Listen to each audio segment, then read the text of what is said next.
Being accidentally fortunate is not the way to exist. This destiny business is a good insurance to handle your failure. What comes our way is not in our hands, but what we make out of it is 100% in our hands.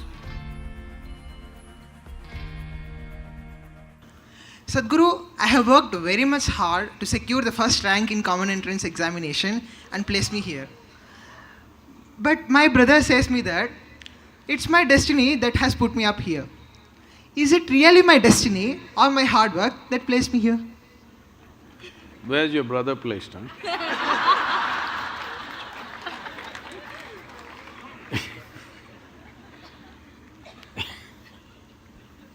See,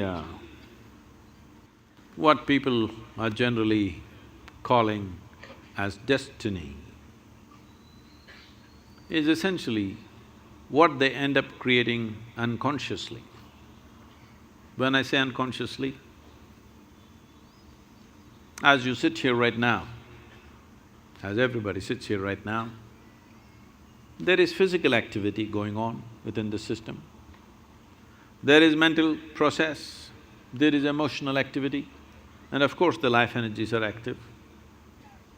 Every moment, they are taking in hundreds of inputs, whether you're conscious or not conscious. So if I ask you a question, since this morning, from the time you woke up till now, of these 4 dimensions of activity, how much have you conducted consciously? What percentage do you think? Few things. How much percentage do you think? 25%. You are very generous man. It's well below 1%.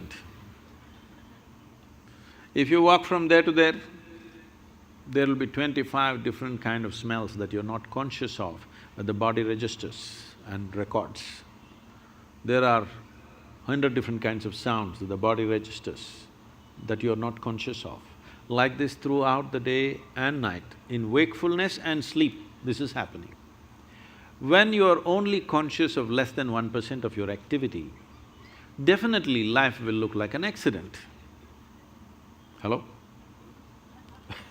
When 99% of the things that you're doing unconsciously, definitely life will look accidental. If the accident… See, it is so happened, somebody fell off on the street and had a brain injury, after that suddenly, they started working their mathematics in a wonderful way. But that was only one. 1,000 other people who cracked their skull never recovered from that, or they died, or those who lived on much diminished.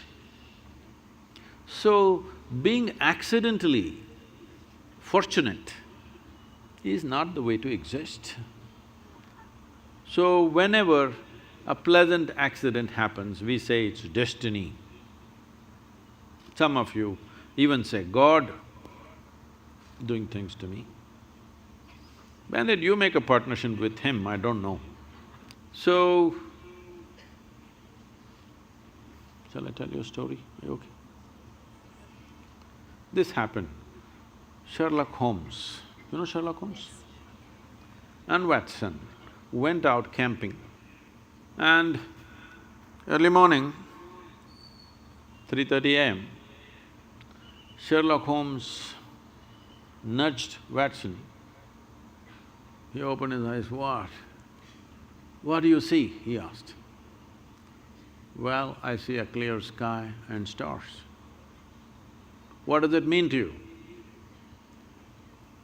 He said, "Well, that means tomorrow is going to be a wonderful sunny day." Then he asked, "What does it mean to you?"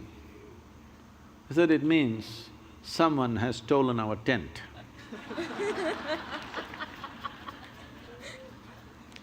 So, we don't know what went missing, and something may fall here and there by chance, but that's not the way life works.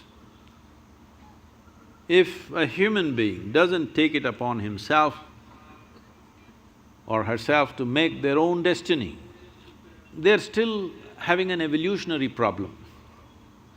That is, they are still not yet fully there. Because being human means this, that we can conduct our life consciously. Being human means this, that we can craft our life the way we want. But this destiny business is a good insurance to handle your failure. Whenever you fail, destiny, it's God's will. So this has been going on for a long time. This is not the fundamental nature of this culture. In this culture, we taught you right from ancient times, your life is your karma. Did we tell you or no? Nobody told you there is a God up there who will do things to you. We always told you, your life is your karma. This means your life is your making. No interstellar influence on you, it's you.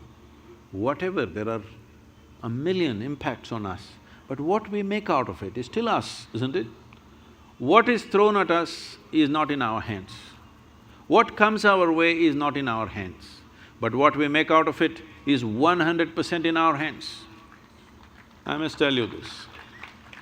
When I first went to Coimbatore and we started setting up the yoga center, this is a country like this is very strange. Now they're all clapping their hands. But at that time, simply rumors, oh, they're doing drugs, they're doing something else, they're here to kill the wildlife, they're killing tigers, they're killing elephants, all kinds of things. Rumors going around, even media reporting these kind of things. Then 100 prominent people in the town meet and then they say, this yoga is spreading like a disease. These are the words. We have to do something. There some young hothead says, let's take a truckload of people and pull down the whole thing, because the whole yoga center at that time was just thatch roof sheds. So they decided they want to come there and pull down the whole thing and be finished. Today, it is among the most prominent places in the country, okay? So, when they said this, there was an old man who is no more, a wise man. He said, see, you don't know who you're dealing with. I know this man. If you throw stones at him, he will build something out of those stones. Don't throw stones at this man. So, what comes at you, you cannot decide, but what you make out of it is your thing, isn't it? This is where your dint is. This is where you are to prove who you are, because you can't decide what comes at you, but you can definitely decide what you make out of whatever comes at you.